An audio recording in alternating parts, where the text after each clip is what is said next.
This is Stanley bringing you the sound doctrine of the Bible. Under God, I conducted sound doctrine seminars in 1997, 2007, and 2012. The talks of these seminars are now made available to you in segments of 10 to 15 minutes each. They are for your enlightenment and edification. We continue from what we saw in the previous segment. We should always interpret the Bible contextually. That is the next point I want to spend some time on. And when we talk about biblical interpretation, there is another aspect we have to look into. The context of the parallel passages, related passages. It may be within or without that particular book. Now, the examples that I have chosen, each one has got a doctrine behind it.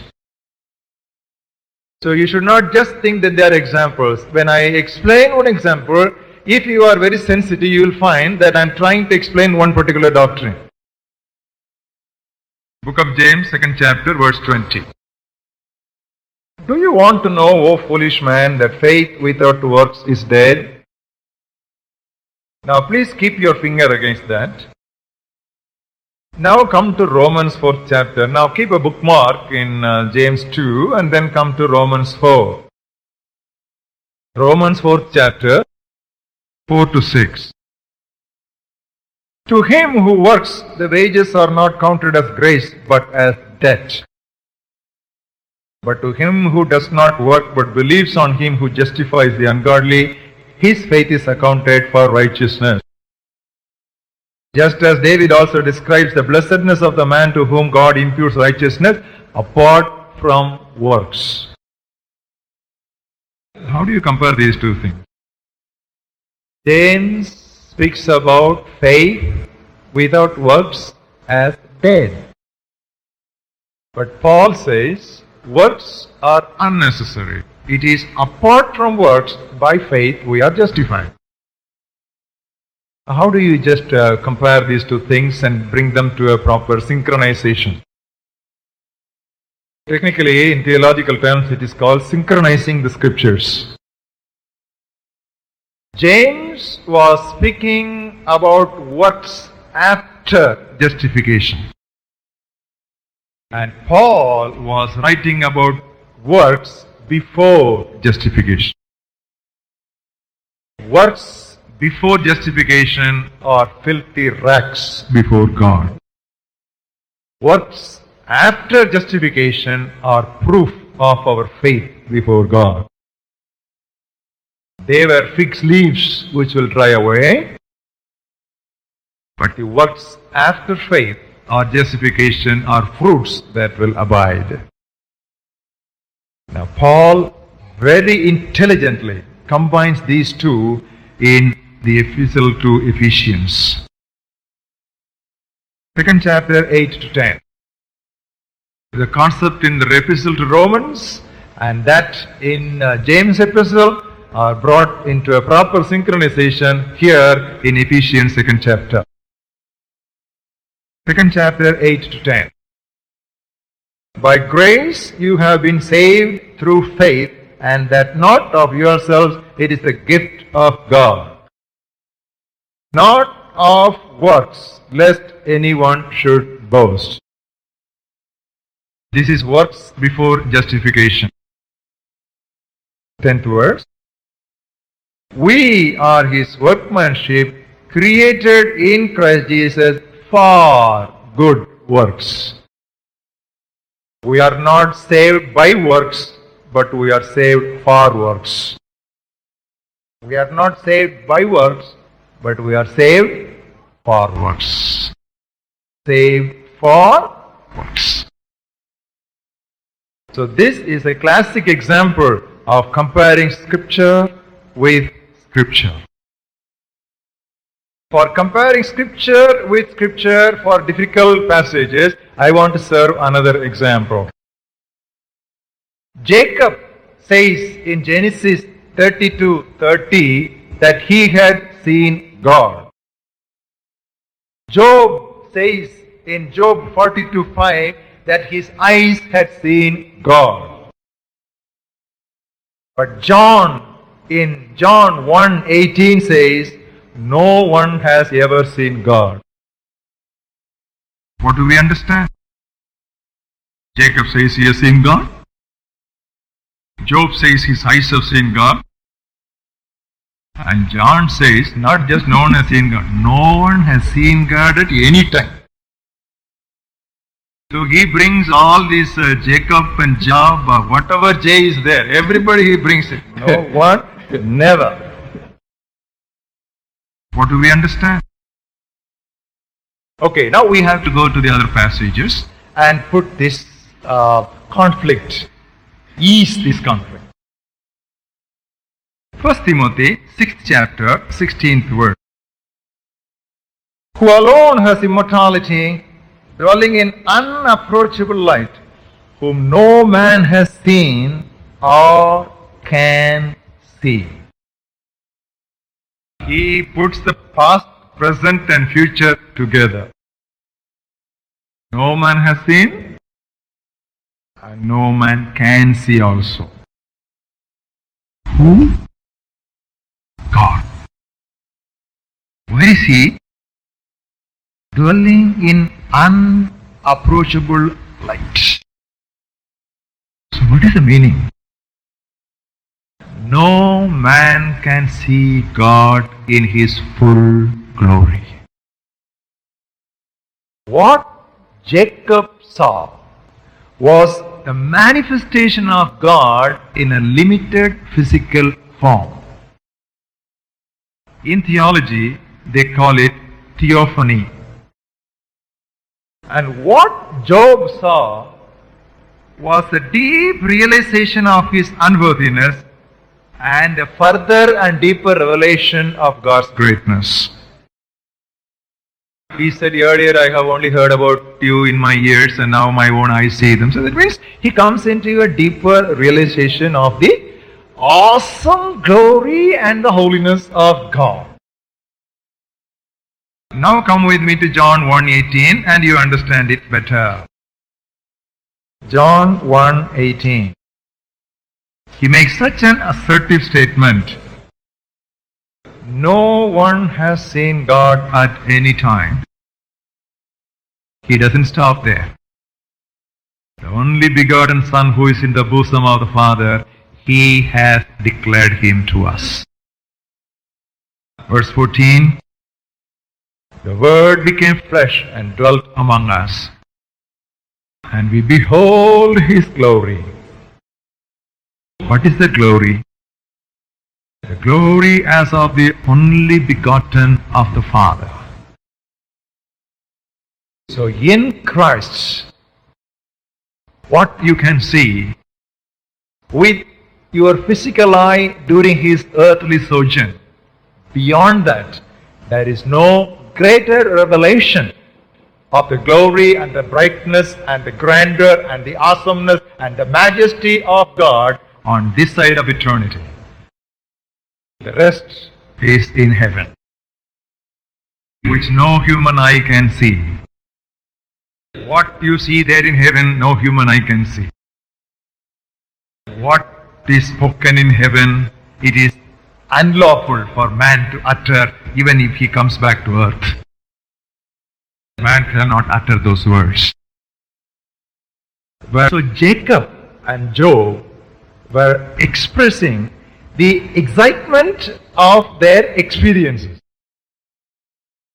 But Paul and John, later, they were writing doctrine.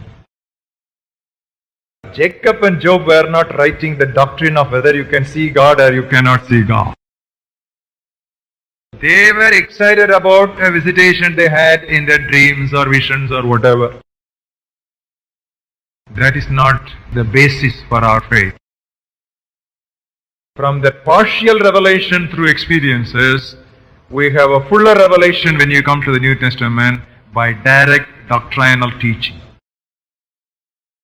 Before direct and fuller revelation of the doctrine of God much later, the earlier experiential knowledge should bow down. Now, that's how we put one scripture over the other scripture. That's why we believe in the progressive revelation of God from the Old Testament towards the New Testament. Finally, put less revelation when we reach the other side of eternity. God, who spoke in sundry times in diverse manners through the prophet, here a line, there a line, here a little, there a little. Finally, He has spoken to us through His Son, who is the final voice. No further revelation beyond Jesus Christ. That was the problem of the Colossian church. They had revelations and knowledge beyond Jesus Christ. That's why Paul was rebuking them. In Him dwelt all the fullness of God bodily. You don't need to go beyond that with any speculative sciences. Now, there are some tools which you need to keep for such parallel passages, referring to parallel passages and study. Now, there is what we call concordance of the Bible. Now, I normally use Cruden's Concordance, because this is tuned up to King James Version. But now there are so many translations, so for each translation there is a different concordance. I have a real problem now. I have been using this Cruden's Concordance so many years because I was reading King James Bible. But now I have switched over to New King James Version about 5 or 10 years ago. Suppose I want to now find a verse, what will I do? I am not now tuned up to the New KJV Concordance. It is there, but I am not able to use that. Why I am not able to use that? In the early days of my Christian life, meditation and memorization of the scripture, everything I did with King James Version. So now I know the equivalence here, but if you want to tell one word, that comes to me is the old KJV word. So I continue to keep this leather-bound edition of the Cruden's KJV Concordance, even though I am a user of the NKJV Bible. This is a real conflict. Now I don't know what you are going to do. So I suggest that you decide upon a translation for you as quickly as possible so that you can hold on to a concordance quickly. Otherwise, every year, as and when you are changing a translation, you have to change your concordance also. Finally, concordance will not be useful to you because you cannot use concordance. I am using NIV Bible, so I am having regular access to NIV concordance. That's how I am linking up. Is there anyone who can say that? Or NKJV? I am not surprised, because this is a technical problem. So that is why I am now telling you to overcome. Because most of you have purchased concordances, it becomes another book in your library, in your shelf. Concordance cannot be in the shelf. Concordance must be on the table. Otherwise, there is no point in buying a concordance. So please decide on a translation quickly and get hold of the appropriate concordance for it. Keep it on your table, never shelf it. It will be permanently shelved. And we have got what we call the new treasury of scripture knowledge. This is an old edition, but it is now updated and revised and expanded. Several great revivalists of the past recommended this for their congregations because they felt during times of revival, excitement was there, but biblical illiteracy was also rampant. Every verse in the Bible has been given at least 10 or 15 references. That's why it is called treasury of scripture knowledge. None of your study Bibles will have so much of information. This is a treasury. And if you buy this, you don't need to go in for too many study Bibles. Two great leaders of today have recommended this. One is Dr. John MacArthur. He says the one book apart from the Bible itself that I value most in my studies. He is a non-Pentecostal teacher. Next one is Dr. Jack Hayford. He is an outstanding Pentecostal teacher. He has written a boundless resource for study and sermon preparation. It is this Jack Hayford who has composed and given us that excellent chorus, Majesty. It is his song. So we have got one non-Pentecostal outstanding teacher and a Pentecostal outstanding, both of them together recommending this monumental work. So I sincerely recommend you to think of this book if you can ever make it. I don't know how much it's priced, but price is not a criterion. Now this is published by Thomas Nelson Publishers. When you are using a concordance, there is a great and a grave danger. Mere similarity of words alone does not bring two passages together. Concordances will give only, stone. All the stones they will put together. Sunday morning, 7:30, don't write down all the stones and go for 8:30 sermon.